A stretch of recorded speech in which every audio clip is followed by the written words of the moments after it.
Hola, mi nombre es Yolanda López López, soy docente de la Universidad Internacional de La Rioja y mi propuesta busca compartir algunas reflexiones sobre los cambios en el modo de consumo, en la emisión, en la distribución de contenidos televisivos que ha influido directamente en el diseño de formatos, de narraciones, de ritmos y de recursos, incluso nuestros cerebros como espectadores e individuos de este siglo XXI. La comunicación tiene por título Derivas y tendencias de la ficción televisiva tras la pandemia, pantallas, tiempos e impaciencias. Vamos allá. La tercera edad de oro de la televisión, que arrancaba con el siglo, trajo un boom en el mundo de las series con la televisión por cable, a la que después se uniría la televisión por internet y las plataformas. Supuso un cambio en contenidos y en consumo. Aquellas series ofrecían diversidad, temáticas rupturistas, personajes de antihéroes, narrativas innovadoras, hasta entonces impensables e incluso censurables en otros canales generalistas. Además, se unieron los maratones. Las temporadas se veían de un tirón. Surgió un término, de hecho, el binge watch, a demanda, sin esperar a la semana siguiente. Una condición de espectador globalizado, además que no obstante se fue segmentando con el paso de los años y el incremento de títulos, de productoras y de plataformas. Y a todo ello se unió la transmedialidad. La serie continuaba su relato en otros medios y soportes. O la gamificación, donde cualquier elemento funcionaba como disculpa para poder interactuar, puntuar, evaluar, juzgar. El universo 2.0 busca nuestra interacción como emisores y receptores, pero también por un claro interés, ¿no? Por la recaudación de nuestros datos, de los perfiles estadísticos y de nuestras costumbres. La pandemia supuso una situación tan inusual como desasosegante. Encerrados en casa, nos aisló y alteró los hábitos sociales, incrementándose exponencialmente el consumo de televisión y la suscripción a canales de pago. Poco a poco, diferentes estudios y datos estadísticos nos corroboran una realidad en la que no es difícil reconocernos. Estamos viendo un estudio que tiene pocos meses, de Barlovento Comunicación, sobre la evolución de los minutos de televisión por persona al día en España, desde comienzos de 2019 hasta mediados de 2021. Vemos que hay un pico de subida más que significativo durante los meses más duros de la pandemia, del primer confinamiento, marzo de 2020, pero en líneas generales el crecimiento se ha mantenido a lo largo de todos estos años. Junto a ello, los servicios de streaming se han convertido en un eje fundamental en el mundo del entretenimiento, ¿no? Tras la evolución acelerada durante la pandemia, se ha disparado ese consumo de televisión y la suscripción a los canales de pago, algo que hace años nos hubiera parecido incluso impensable, ¿no? Cuando la piratería reinaba. Todo ello ha supuesto un repliegue importante, en la piratería, y del mismo modo un aumento en la producción que parece no cesar. Es una burbuja sin fin la que estamos viviendo. En imagen estáis viendo otro estudio donde se evalúa o se puede observar la línea ascendente de la evolución de los abonados a la televisión de pago en España, desde el año 2006 hasta el tercer trimestre de 2020, justo el año más duro de la pandemia. Amazon Prime, Apple TV, Disney+, Filmin, HBO, Movistar, Netflix y hace pocas semanas Sky Showtime. La oferta de canales temáticos generalistas de TDT, autonómicos, archivos fílmicos es imparable y totalmente inabarcable, ¿no? De tal modo que se habla ya del síndrome de la nevera llena, ¿no? Esa sensación que tenemos cuando accedemos al refrigerador y no sabemos qué coger o qué picotear ante una oferta realmente abusiva. Y es que no ha de extrañarnos, todo se enmarca dentro de la economía de la acumulación. Pero como consumidores culturales, cuando hablamos del medio televisivo, lo hacemos con claves distintas. Pesa más el series que deberías estar viendo o el comentario que escuchas de ¿cómo no has visto la última de? ¿No? Algo irrisorio si lo trasladamos a otros ámbitos del mundo de la cultura. Pensemos en las ofertas, por ejemplo, de las novedades editoriales que llegan a las librerías cada semana, varios miles de títulos. O incluso en ejemplos más pedestres, ¿no? La variedad de quesos en la selección de lácteos de un supermercado. Porque ahí no nos sentimos tan obligados a tener que comprarlo, probarlo, consumirlo todo. ¿Es si cabe que hemos crecido de modo demasiado paralelo al fenómeno de la ficción televisiva? Y ahora aunamos a todo eso la hiperconectividad y el universo multipantalla. Nuevos estudios nos retratan los hábitos de consumo de un espectador cuyas costumbres, tras el encierro y el disparo de consumo televisivo, se ha visto incrementado. Y es que, tal y como estáis viendo, en otra estadística realizada en el año 2022, sobre el estudio sobre hábitos de usuarios y televisión, vemos que solo el 30% de los telespectadores que dan respuesta a la encuesta prestan atención plena a lo que están emitiendo, a lo que están viendo en la televisión. El resto, el 70% restante, ha confirmado o ha confesado que realiza siempre otra cosa a la vez, que consulta a la vez el móvil, en el 56% de los casos, el ordenador, el 17%, la tablet, otro 17%, o incluso la radio, el 3%.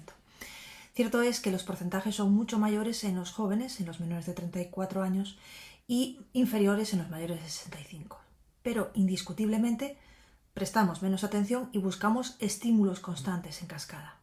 Esto lo que hace es acelerar los ritmos, mata el tiempo de espera, la paciencia, así como arrasa la capacidad de concentración y reflexión como espectadores atentos.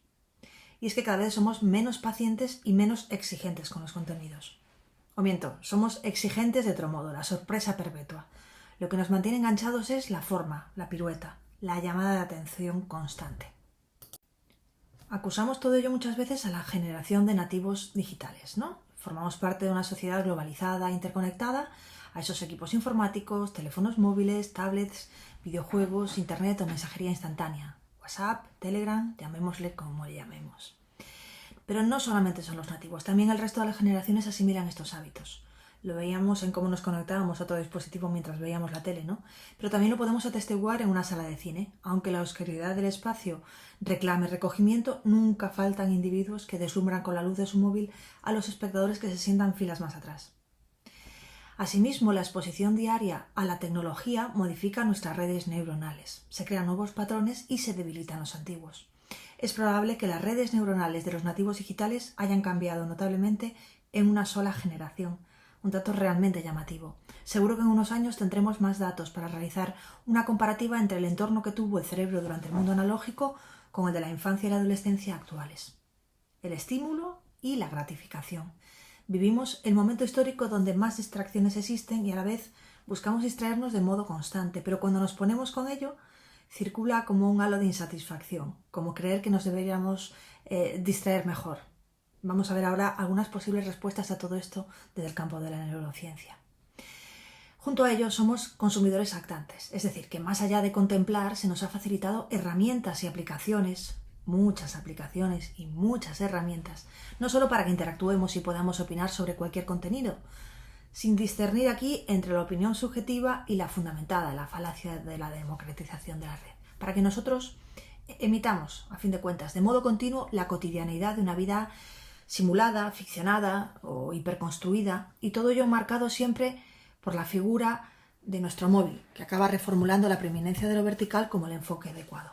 Pensemos en TikTok, en Instagram o en BeReal y en cómo esa nueva concepción, esa acotación de la realidad, ha dinamitado el formato horizontal, el propio de las panorámicas, de las visiones de conjunto, frente al vertical, porque es el modo en que con mayor facilidad manipulamos nuestro teléfono móvil.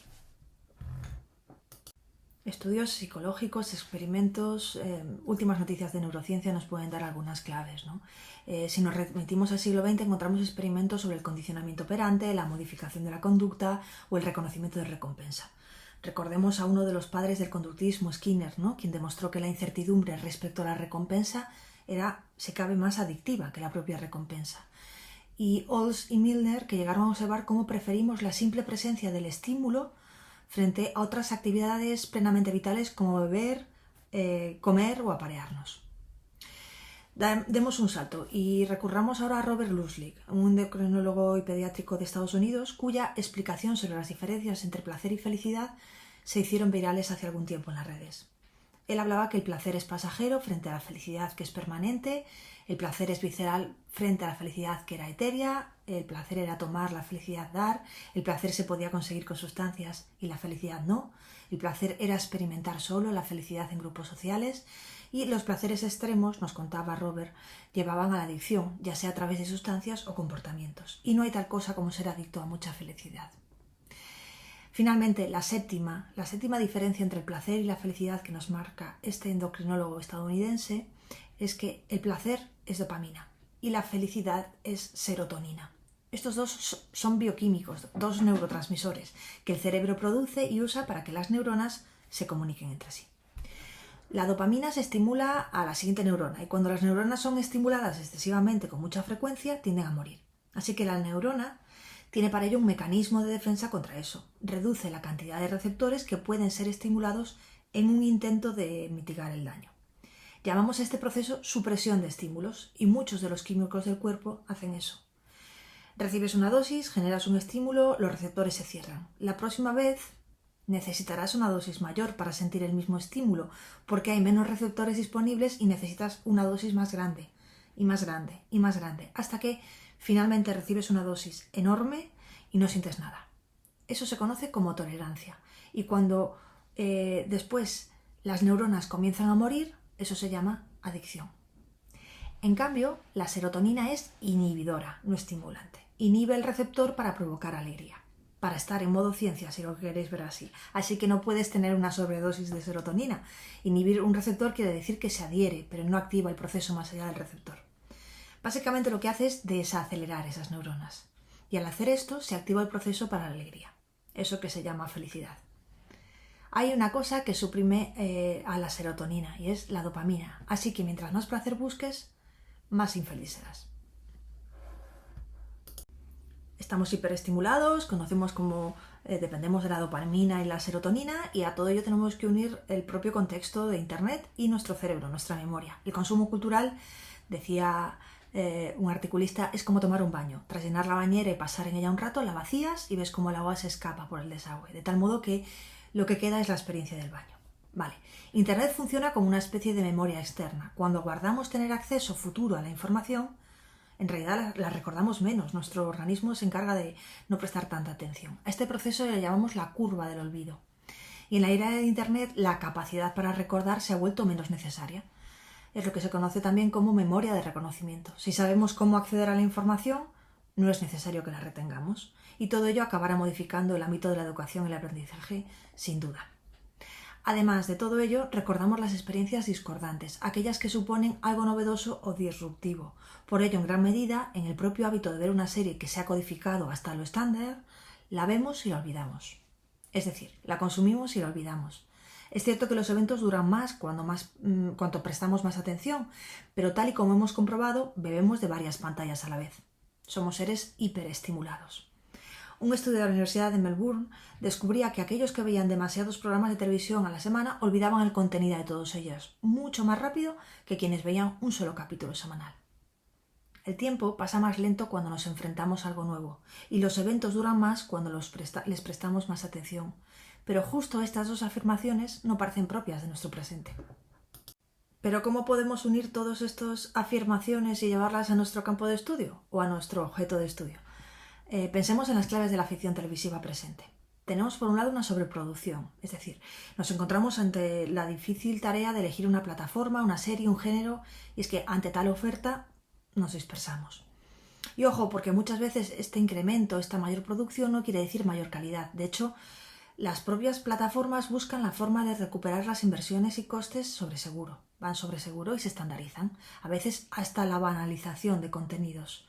Mientras que antes algunas habían sido rompedoras, vanguardistas. Un proyecto de un showrunner donde a lo largo de varias temporadas contaba con el tiempo suficiente para hilar tramas, hacer evolucionar a los personajes y evocar atmósferas.